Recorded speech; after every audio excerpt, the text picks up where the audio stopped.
안녕하십니까. 통박사 조병호입니다. 오늘은 로마 제국과 분봉왕 헤롯 그리고 신약 성경과의 관계를 중심으로 살펴보는 시간을 갖겠습니다.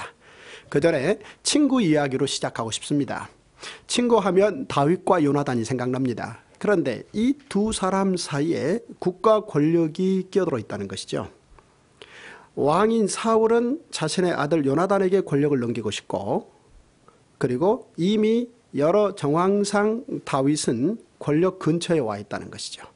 따라서 다윗과 요나단은 국가 권력을 사이에 두고 민감한 사이일 수밖에 없습니다.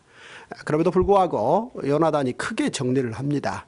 다윗, 너가 먼저 국가 권력을 소유할 것이고 그 다음에 나다. 이렇게 정리를 함으로 말미암아 이 두 사람의 친구 관계는 실로 놀라운 오래된 친구로 성경에 기록되었다는 것이죠. 또 친구 이야기가 신약 성경에 나옵니다.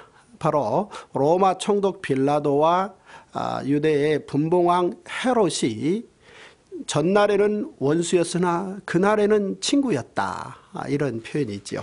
다시 말해서 그날 예수님을 비롯해서 예수님을 따르는 수많은 사람들이 예루살렘에 힘있게 밀고 들어왔을 때 자신들의 권력 기반에 금이 갈까봐 두 사람이 그 예수님의 세력을 방어하기 위한 차원에서 두 사람의 힘을 합해서 그날의 친구였다라는 이야기이죠.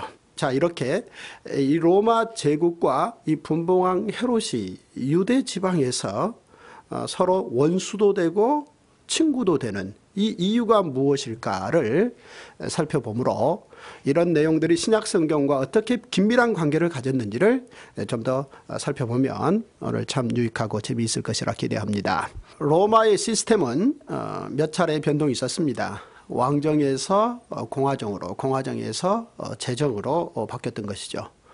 그런데 이제 오늘 이야기는 제정으로 완전히 바뀌기 전 이 공화정이 유지되고 있으면서 제정으로 건너가는 시기의 이야기를 중심으로 살펴볼 것입니다. 당시 로마에서는 300여 명의 원로원들이 있었고, 이 원로원들 가운데 2명을 선출해서 그 해에 로마 제국을 대표하는 집정관으로 봉직해야 합니다. 그리고 1년이라는 집정관 기간이 끝나면 그들은 자연스럽게 로마가 소유하고 있는 주변의 많은 지배 지역에 총독으로 부임하는 것입니다. 이것이 그 당시 관례인데, 어찌하여 유대는 이미 로마의 지배를 받고 있음에도 불구하고 총독, 로마 총독이 있지 않고 헤롯이 분봉왕으로 있을까? 이 부분에 대해서 우리는 한번 살펴둬야 할 것입니다. 바로 이 헤롯이 어떻게 해서 유대 예루살렘, 더 나아가서 갈릴리 지역까지 포함한 팔레스틴 전체 지역의 통치자로 등극했는가? 이 이야기는 좀 더 거슬러 올라가서 헬라 시대 이야기를 함으로 말미암아 이 이야기의 이해를 우리가 좀 더 가져올 수 있습니다. 그래서 이제 잠시 헬라 시대로 올라가 봅니다. 헬라 시대라 하면 이 페르시아가 종료되고 로마가 등극하기 그 사이의 시간들, 이 역사적 기간을 헬라 시대라고 말합니다. 그런데 BC 200년을 기점으로 해서 헬라 왕조에서 유다 예루살렘에 대한 통치권이 남쪽의 프톨레미 마이오스 왕조에서 북쪽의 셀레우쿠스 왕조로 넘어가는 사건이 발생합니다. 그리고 또한 바로 BC 200년을 기점으로 해서 대략 유다 지파의 사두개인이라는 새로운 종파가 생기는 그 시점으로 추정들을 합니다.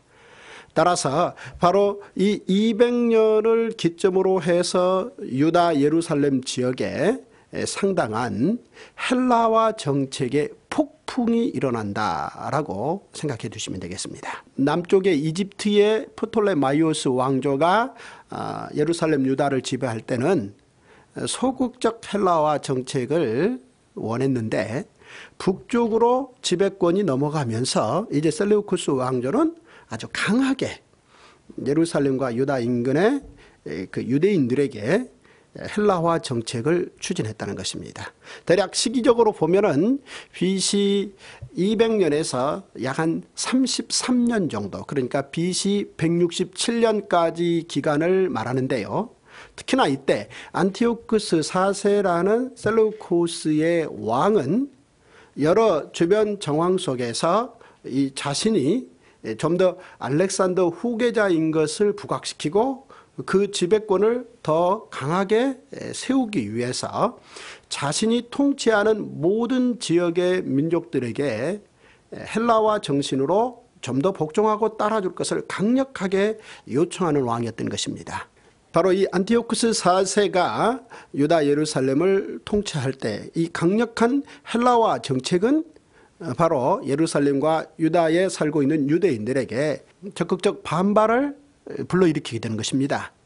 바로 이들의 이 강력한 헬라화 정책의 한 예만 든다면 오랫동안, 그러니까 아브라함부터 그 긴 시간 동안 그 유대 민족이 지켜왔던 사내 아이가 태어나면 난 지 8일 만에 할례를 시키는 이 중요한 이 습관도 금지하는 것이죠. 그래 만약에 어느 가정에서 태어난 아이를 할례를 할 것 같으면 난 지 8일 된 아이를 죽여서 어머니 목에 걸어서 길거리에 세워놓는, 그리고 그 아버지는 죽이는, 이런 강력한 헬라화 정책으로 유대인들의 그 오래된 그들의 삶의 방식을 뿌리를 뽑기를 원했던 것입니다. 바로 이런 강력한 헬라화 정책에 대해서 보이지 않는 반발들이 드디어 이제 보이게 드러나는 한 사건이 모데인이라는 한 작은 시골 동네에서 마따디아라는 노 제사장이 자신의 아들 5명을 데리고 바로 이 헬라화 정책을 저항하는 반기를 든 것입니다. 이때로부터 약 한 25년 정도 이 마따디아의 아들들은 이 헬라화 정책에 반대하는 세력들을 다 묶어서 끊임없이 게릴라전 형식을 띠면서 셀루쿠스 왕조에 대한 저항 세력을 형성을 합니다. 그런데 1월 즈음에 셀루쿠스 왕조는 내부에 왕권 쟁탈전이 심화되고, 그런 면에서 자연스럽게 이 셀루쿠스 왕조의 한 변방인 예루살렘 유다에 대해서 어느 정도 소국적 정책으로 들고 나오게 되고, 셀루쿠스 왕조가 유다 예루살렘을 내정을 간섭하지 않겠다라는 형식으로 이제 독립을 쟁취하게 되는 것이죠. 이러므로 말미암아 드디어 오랜 기간 동안 외세의 지배를 받아오던 유대인들은 일정 독립을 시도하고 해서 이제 지도부가 형성되는데 하스몬 왕조가 등장하게 되는 것입니다. 그런데 이 하스몬 왕조는 말씀드렸던 마따디아의 가문 사람들이 일단 지배의 핵심인 왕조 세력이 되고, 그리고 BC 200년경에 시작되었던 이 사두개인들이 또한 중심 세력이 되고, 또 하나의 중심 세력은 일찍이 마따디아가 그의 아들들 5과 함께 이 저항 운동을 지속적으로 펼쳐갈 때 그때 많은 사람들이 거기에 동조했는데 그 동조한 사람들, 바로 이들이 하시딤입니다. 이 저항자들이라는 거죠. 바로 이들 가운데에서 하시딤의 후예가 바리세파로 형성되는 것인데요. 이들이 하스몬 왕조의 또한 축이 되어서 유다 예루살렘에는 이 마따디아 후손의 그 왕조 세력과 그리고 사두개파 세력과 그 다음 바리세파 세력들이 서로 상호 보완성을 띠면서 이제 그 나름대로 국가의 중추 세력들로 자리를 잡게 되는 것입니다. 그런데 바로 이때 요한 힐카누스라는 왕이 좀 더 강력하게 정치를 펴므로 말미암아 주변에 있는 땅들을 점령하는 사건이 발생합니다. 이 요한 힐카누스 왕은 북쪽으로도 점령을 하고 남쪽으로도 점령을 했는데, 이 남쪽에 점령된 지역이 이둠의 지역입니다. 에돔족의 후손들이 살고 있는, 즉 에돔족은 에서의 후예들이죠. 그들이 살고 있는 지역을 점령을 했고, 이 요한 힐카누스의 요구에 의해서 에돔족들의 상당수는 유대교로 강제 개종을 할 수 있는 상황으로 만들어졌습니다. 물론 그것을 받아들이지 못한 사람들은 이주됐습니다만 이두메 지역이 결국은 요한 힐카누스 왕에 의해서 유대교로 개종되는 사건이 발생합니다. 이것은 아주 의미심장한 일인데요. 왜냐하면 이때로부터 상당수의 유능한 에돔족들이 예루살렘으로 입성을 해서 아주 중요한 정치적 입지를 갖게 되는 세력화된다는 것입니다. 따라서 크게 보면은 하스몬 왕조에서 보면 이 왕조 마따디아의 이 후손들인 이 왕조 세력과 이 사두개파와 바리새파와 그리고 이제 이 에돔족, 이제 곧 우리가 살필 것입니다만은 이제 헤롯이 곧 등장하게 되는 그 바탕이 되는 것이죠. 자, 이렇게 예루살렘에는 여러 세력들이 함께 아우러지면서 국가를 이끌어 가는데 사사건건 그 안에 대립이 발생하고 있다는 것이죠. 그 대립의 그 중심에 들어가 보면 물론 권력 다툼은 기본이겠습니다만은 이 사두개파와 바리새파의 이 대립이 그치지 않습니다. 왜냐하면 이 사두개파와 바리새파는 같은 유대인입니다만은 사상은 이미 다르게 가지고 있다는 것이죠. 간단하게 쉽게 말씀드리면 이 사두개인들은 이 대제사장 세력들의 기반을 두고 있는데요. 물론 제사장들이 다 사두개인들은 아닙니다. 지배층의 이 대제사장 그룹들이 모세 오경을 아주 중요하게 여기고 이것을 문자적으로 해석하는 것과 그 다음에 성전을 중심으로 레위기에 기록되어진 이 제사를 중요하게 여김으로 그들의 중심 사상을 뒀다는 것이죠. 따라서 이들은 그 외에 이 시대 상황에서 이 헬라 제국이 제공하는 헬라화 정책을 상당히 친헬라화 정책으로 수용하는 형식을 띠고 있었던 것입니다. 하지만 이미 말씀드렸듯이 헬라화 정책의 이 저항의 깃발을 들고 바리새파로 형성된 이 바리새파들은 주로 이 모세 오경뿐만 아니라 성문서, 예언서 등등 구약성경 전체를 수용하는 것은 물론이요, 성전에서 예배드리는 것보다는 율법을 연구하고 오히려 그 내용을 삶의 방식으로 더 해석하는 것, 그리고 헬라화 정책에 대해서 이 반대하는 입장을 취하고 있었던 것입니다. 따라서 국가의 통치 방향을 결정하고 진행시켜가는 가운데 이 양대 세력은 사상적으로 함께 갈 수 없었던 것입니다.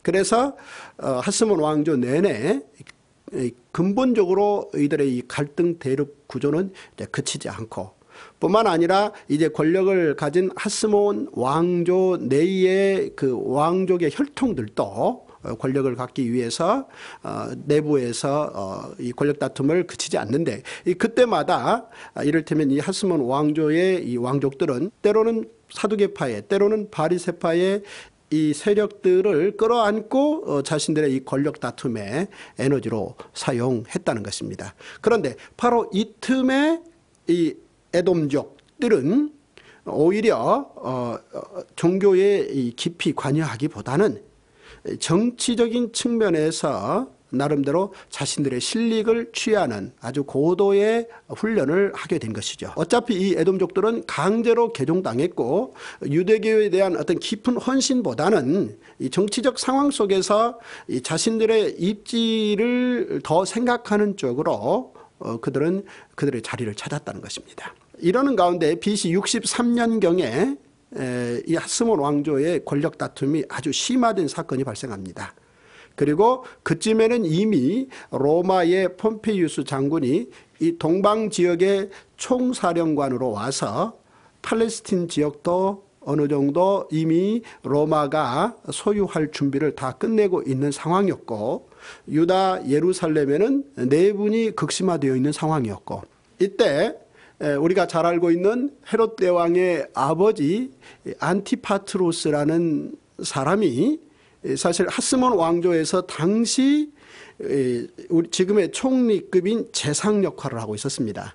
따라서 이 권력 다툼의 내분이 심화되고 있고 외부는 폼페이우스의 로마 군대가 압박하고 있는 상황에서 오히려 안티파트로스는 하스몬 왕조의 권력을 로마로 넘기는 데 중요한 역할을 하게 되는 것이죠. 이 일을 기점으로 하스몬 왕조는 종료되고, 이때 로마의 원로원은 안티파트로스에게 팔레스틴 내 전체 지배를 할 수 있는 총독권을 넘기게 된 것입니다. 그때로부터 이 안티파트로스는 약 한 20여 년에 걸쳐서 팔레스틴 전체를 지배하게 되는데, 이때 이 안티파트로스는 큰아들에게는 이 팔레스틴에서 보면은 아래쪽은 유다고 중간이 사마리아고 그 위쪽이 갈릴리인데, 이 유다와 사마리아를 지배할 수 있는 권한을 주고, 그리고 갈릴리 지역의 둘째 아들 헤롯에게 통치할 수 있는 기회를 줍니다. 그러다가 BC 43년경에 안티파트로스가 암살당하고 팔레스틴 지역에 또 한 번의 이 하스몬 왕조의 복위 사건과 맞물리면서 상당한 혼란이 야기되고, 안티파트로스의 큰아들이 자살하게 되고, 둘째 아들인 헤롯은 이 급한 상황에서 자기 몸을 살리기 위해서 일단 애굽으로 피신하게 되고, 애굽에서 로마로 건너가게 됩니다. 이런 상황에서 이미 로마의 군대는 어느 정도 오히려 유다 예루살렘의 혼란을 장악하게 되고, 이때 로마의 원로원은 헤롯을 유대 지방을 중심으로 한 팔레스틴 전체의 분봉 왕으로 임명하는 사건이 발생하는 것입니다. 따라서 BC 40년에 헤롯은 유대 지역에 로마의 명령을 받은 통치자 분봉 왕으로 공식 등장하므로, 이때로부터 AD 100년까지 약 140여 년에 걸쳐서 헤롯 왕조가 공식적으로 로마의 통치 대행자의 역할을 띠고 시작되었다라고 생각해 두시면 되겠습니다. 물론 헤롯이 유대의 분봉왕으로 들어오면서 쉽지 않았습니다. 그래서 4만 명의 로마 군인들을 이끌고 들어와서 전체를 무력으로 장악하고 왕으로 등극하게 되었던 것이죠. 그렇다면 왜 로마는 헤롯을 유대인들이 살고 있는 지역에 헤롯을 분봉 왕으로 세웠는가, 이 부분에 대해서 간단하게 생각해 볼 필요가 있겠죠. 그 이유는 큰 틀에서 보면은 로마의 이 정책 때문이었다라고 볼 수 있겠습니다. 말씀드렸듯이 헤롯의 아버지, 그리고 더 나아가서 헤롯의 할아버지급들이 유다 예루살렘에서 어찌 보면 깊지 않은 종교심, 달리 표현하면 위장된 유대인의 그 종교의식을 가지고 끼어들어서 이 사두개파나 바리새파들이 아주 나름대로의 깊은 종교심을 가지고 치열하게 합의점을 찾지 못하고 서로 이한 대립식으로 경쟁할 때 그 틈에 끼어들어서 오히려 이제 국가 경영에 참여하는 솜씨를 발휘한 적이 있는데요. 이런 부분들을 적극적으로 살려냈다는 것이죠. 다시 말해서 당시 로마는 주변에 있는 모든 나라들에게 총독을 파견하고 그 총독에게 모든 지배권을 다 건네서 통치할 수 있도록 했습니다. 그런데 유대인들만큼은 단순하고 간단하게 총독만을 파견해서 그 지역 전체를 지배하기에는 그들은 워낙 독특한 특성을 가지고 있는지라 이 부분을 해결하기 위해서 통치는 해야 되겠지요. 그들의 독특함을 어떤 식으로건 무시할 수는 없겠지요. 이런 걸 상황을 감안해서 로마의 원로원은 유대 지역 통치만큼은 나름대로의 그 지역 상황을 고려한 방식으로 통치의 틀을 짰다는 것이죠. 여기에 에돔족 출신인 이 헤롯과 그의 후손들이 충분히 로마의 기대에 부합하는 이 걸맞는 역할을 감당했다라는 사실입니다. 그런 면에서 유대의 헤롯 왕조가 등장한 것은 헤롯 왕조의 이 정치적 나름대로의 솜씨와 로마 제국이 그것을 충분히 이용해서 유대 지역을 다스리고자 하는 제국의 이 통치 목적과 맞물려 있었다라고 먼저 생각을 해둘 필요가 있겠습니다. 헤롯은 로마의 기대에 걸맞게 유대 지방을 통치하는 솜씨를 발휘합니다. 그런 가운데 헤롯은 두 가지 아주 중요한 건축 사업을 시행했는데요. 그 하나가 해안가의 이 가이사랴, 즉 카이사르 황제에게 바치는 도시라는 뜻의 큰 해안 도시를 하나를 건축을 합니다. 그래서 팔레스틴과 로마가 바로 연결될 수 있도록, 그리고 그 도시 전체 이름을 황제에게 바치는 도시라는 이름을 지음으로 말미암아 그 지역 전체의 정치적 어젠다를 바로 그런 어떤 건축 사업에 초점을 맞추는 것이죠. 또 하나, 그는 비록 개종한 유대인입니다만 유대인들이 그에 대해서 그다지 그렇게 호의적이지 못한다라는 거 본인이 너무나 잘 알고 있습니다. 따라서 그가 왕권을 가지고 행했던 일 가운데 하나가 유대인들을 위해서 성전을 재건축하는 일입니다. 일찍이 성전은 다윗이 설계도를 만들고 솔로몬이 7년 동안 성심성의껏 시공함으로 굉장히 그 민족의 가장 월등한 자랑이었는데, 아시다시피 바벨론 제국 때 불이 타고 무너졌지 않습니까? 이후 페르시아 제국 때 바벨론 포로에서 돌아온 사람들이 성전을 건축하긴 했습니다만 솔로몬 때 지은 성전에 비해서 그 규모나 내용이 화려하지 못했다는 것이죠. 이 성전, 이렇게 해서 재건되어진 성전에 대해서 항상 유대인들은 아쉬움이 있었다는 것입니다. 즉 솔로몬 성전을 기준으로 볼 때 항상 아쉬웠다는 것입니다. 이런 부분을 헤롯이 알고 있는지라 솔로몬 때 지었던 성전보다 더 오히려 화려하게 크기나 또 여러 가지 치장 방식이나 이런 것들을 동원해서 성전을 지었다는 것이죠. 따라서 유대인들은 바로 헤롯이 지어가는 이 성전을 보면서 그 부분에 대해서 일종의 그 만족을 가질 수 있도록 이끌어냈다는 것입니다. 한마디로 헤롯이 이 성전을 건축한 것은 그 성전을 중심으로 한 하나님의 율법에 더 헌신코자 하는 소망에서 비롯되었다기보다는 에돔족으로서 유대인들을 효과적으로 통치하는데 이만한 정치 의제는 있을 수 없다라는 충분한 계산에 의해서 그 크고 화려한 성전 건축 사업을 치열하게 진행시켰다 라고 볼 수 있겠습니다. 이 성전은 오래오래 건축이 진행되어집니다. 솔로몬이 7년 동안 성전 건축에 집중했는데 헤롯이 성전 재건을 시도하고 시작된 이 건축은 약 한 46년에 걸쳐서 진행됐다는 사실이죠. 그만큼 규모도 컸고 또 성전 건축을 빨리 끝낼 이유도 없었다라는 거, 이런저런 계산이 그에게 이미 충분히 있었다라는 것 정도 기억해 둘 필요가 있겠습니다. 뿐만 아니라 이 헤롯 대왕은 바로 동방 박사들을 만나 대화한 사람입니다. 동방에서 박사들이 와서 유대인의 왕이 어디서 태어나느냐라는 질문을 헤롯 왕이 들은 거죠. 자신은 에돔족으로서 지금 비록 분봉왕이지만 유대인의 왕 노릇을 하고 있는데 유대인의 왕이 어디서 태어나느냐, 이 질문은 아마 사뭇 그를 당황케 했을 것입니다. 그럼에도 불구하고 그는 얼굴색 하나 변하지 않고 도박자들과 서기관들에 따를 것 같으면 베들레헴에서 태어난다는데 찾게 되면 나에게 알려달라, 나도 가서 경배하겠다라고 속과는 전혀 다른 의도의 답을 할 수 있을 정도의 이 왕이 바로 헤롯이었다는 것입니다. 그런데 이제 이 헤롯이 결국은 BC 4년경에 죽습니다. 죽는데 죽으면서 그가 아들들에게 유언을 남기는데 이 자신이 다스려 오던 지역을 자신의 아들들에게 분배해서 통치할 수 있도록 해주는 것이죠. 이 유대 지방과 사마리아 지방은 자신의 큰아들 헤롯 아켈라오에게 넘기는 것이며, 그리고 또한 아들에게, 즉 헤롯 안디바에게는 갈릴리 지역을 다스릴 수 있도록 유언합니다.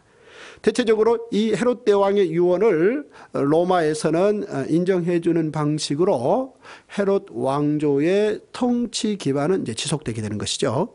그런데 이 마리아와 요셉이 헤롯의 장남 헤롯 아켈라오가 유대와 사마리아의 통치자 되었다라는 소식을 듣게 되고 그가 아무래도 이 포악한 통치자다라는 소문을 이미 들었었는지라 그 인근으로 살로 들어가지 않고 오히려 저 북쪽에 있는 이 갈릴리의 나사렛 쪽으로 삶의 지역으로 옮겨가게 되고, 그곳에서 우리 예수님이 30년 동안 사심으로 우리 예수님을 일컬어 나사렛 예수다. 즉 갈릴리 지역의 나사렛 분이다 라는 이야기가 이제 거명되었던 것이죠. 이 헤롯 아켈라오는 워낙 이 통치 기술이 미숙하고 폭력적인 기므로 오래 가지 못하고 그는 그만 쫓겨납니다. 그리고 이 유대, 예루살렘 그리고 사마리아 지역은 오히려 로마의 이 북쪽에 주둔해 있는 시리아 총독의 관할거리로 일단 넘어가게 됩니다. 그런 상황이지만 갈릴리는 헤롯 안디바가 계속해서 통치하게 되는 것이죠. 바로 이 헤롯 안디바 왕이 세례 요한을 죽인 사람이다라고 기억하시면 되겠습니다. 세례 요한이 그의 잘못을 지적하자 고민했습니다마는 결국은 이제 자신의 체면을 위해서 가차없이 세례 요한의 목을 잘라 소반에 이 담아서 잔치 자리에 내오게 하는 그런 끔찍한 일을 했던 사람인데요. 이 헤롯 안디바 왕을 이제 우리 예수님이 저 여우다라고 지칭했었고요. 그리고 바로 이 헤롯 안디바 왕이 우리 예수님이 십자가 지실 때 로마에서 빌라도 총독을 만난 것이며 그 두 사람이 전날의 원수였으나 그날의 친구였다라고 말한 그 장본인이 헤롯 안디바이고, 이렇게 우리 예수님의 이 마지막 사역 무렵에 등장한 헤롯이 헤롯 안디바였다라고 기억하시면 되겠습니다. 이후 헤롯 가문의 왕조는 거기서 끝나지 않고 다시 이어지는데요. 헤롯 아그리빠라는 왕이 등장합니다. 이 헤롯 아그리빠는 대헤롯 왕의 이 손자인데요. 이가 왕노릇할 때 우리 예수님의 제자 시대에 바로 아주 유능한 제자였고 훌륭한 제자였던 사도 야고보가 이 헤롯 아그리빠 1세 왕의 명령으로 순교당했다라는 사실을 우리가 사도행전에서 볼 수 있습니다. 이 헤롯 아그리빠 1세가 죽고 헤롯 아그리빠 2세 왕이 등장하는데요. 이 헤롯 아그리빠 2세는 이 사도 바울과 만났던 사람이다 라고 기억해 두시면 되겠습니다. 사도 바울이 1, 2, 3차 전도 여행을 마감하고 예루살렘에 갔을 때 그때 사두개인과 바리새인들의 합작에 의해서 잡히게 되고, 그런데 이 사두개인과 바리새인들이 이게 원래는 사이가 안 좋은데 사도 바울을 제거해야 된다는 입장에서 한편이 된단 말이죠. 하지만 사도 바울이 사두개인과 바리새인들은 한편 먹을 수 없다라는 사실을 너무나 잘 알기 때문에 그들의 그 공회 내에서의 그 협력 관계를 사도 바울 자신이 바리새인이다 라고 밝힘으로 말미암아 두 세력을 갈라놓고, 그래서 그 공회를 무산시키고 일단 그 위기를 벗어나지 않습니까? 그리고 가이사라에 가서 약 한 2년 정도 시간을 보내게 되지요. 즉 가이사라에 가서 약 한 2년 정도 이 감옥 생활을 하게 됩니다. 그때 총독이 이 벨렉스에서 베스도로 바뀝니다. 그런데 벨렉스 총독과 사도 바울은 사이가 괜찮았습니다. 그런데 이 벨렉스 총독이 2년 임기를 마감하고 베스도 총독이 부임하자 이 틈을 타서 또 대제사장 세력들이 사도 바울을 죽이려고 계획을 세웁니다. 이때 이제 다시 한번 이 사도 바울이 바로 이 베스도 총독과 마주하게 되는데 그때 마치 헤롯 아그리빠 2세도 함께 했다는 것이죠. 그래서 이들 통치자들 앞에서 사도 바울이 변명할 기회를 갖습니다. 먼저 헤롯 아그리빠 2세가 사도 바울에게 부탁합니다. 성경에 보면 이런 말씀이 쓰여 있습니다. 아그리빠가 바울더러 이르되 너를 위하여 말하기를 내게 허락하노라 하니 이에 바울이 손을 들어 변명하되 아그리빠 왕이여, 여기에서 아그리빠 왕은 헤롯 아그리빠 2세입니다. 아그리빠 왕이여, 유대인이 모든 송사하는 일을 오늘 당신 앞에서 변명하게 된 것을 다행으로 여기옵나이다. 특히 당신이 유대인의 모든 풍속과 및 문제를 아심이니이다. 이렇게 말합니다. 즉 바울이 헤롯 아그리빠 2세 왕에게 당신은 유대인의 모든 풍속과 문화를 잘 알고 있지 않습니까? 이런 표현을 썼다는 거죠. 따라서 나는 좀 더 자유롭게 당신에게 이 사실관계를 말씀드릴 수 있다, 이런 표현을 썼다는 것이죠. 다시 말해서 이 헤롯 집안은 사실은 헬라 시대 때부터 로마 시대 때까지 이 유대인의 이 풍속과 문화를 누구보다도 잘 아는 사람들이었고, 이들이 이런 부분들을 적절하게 활용하면서 로마의 통치 대행자 노릇을 했었다라고 생각해 주시면 되겠습니다. 자, 이렇게 앞서 말씀드린 대로 이 헤롯 가문은 헬라 시대가 마감하고 로마 시대가 유대 지방에서 열릴 때, 그때 그 기회의 포착을 놓치지 않고, 이를테면 자신들이 이미 알고 있는 유대인들의 이 종교적 특성, 그리고 로마가 그 유대 지방을 반드시 효과적으로 다스리고자 하는 속내, 이런 틈새에서 기회주의적 속성을 잘 활용해서, 바로 이제 이런 부분을 우리 예수님이 일종의 여우라고 평가하신 내용이라고 볼 수 있겠는데요. 이런 그들만의 이 독특한 처세술로 약 한 140년 동안 왕조를 유지했었다라는 사실을 우리가 기억할 필요가 있겠고요. 바로 이 이유 때문에 다른 모든 지역의 로마 제국은 총독을 파견하는데, 오히려 유대 지방만큼은, 예루살렘 예를 든다면 총독을 파견하고 분봉왕이 존재하고 또한 대제사장이 존재하는, 다시 말해서 로마의 이 총독이 치안을 주로 책임진다면 헤롯 왕가는 정치를 책임지고, 그리고 대제사장 세력들은 그들 나름대로의 이 종교적 특성을 계속 유지 발전시켜가는 이 삼각틀 구도 내에서 예루살렘과 유다 지방이 존속했다는 것이죠. 바로 이런 배경을 기반으로 우리 예수님이 오셔서 사역을 하셨고, 이런 이야기가 바탕이 되어서 사복음서가 쓰여지게 된 것이며, 그 다음 사도행전 이하 여러 이야기들이 바로 이런 형태 안에서 진행됐었다라는 생각을 할 수가 있겠습니다. 다시 말해서 또 짧게 정리를 말씀드린다면, 유대인들은 헬라 제국 시대에 헬레니즘을 거부한, 그리고 그들의 오래된 전통인 헤브라이즘, 히브리즘이라고 그럽니다. 히브리인들이란 말 알고 있지 않습니까?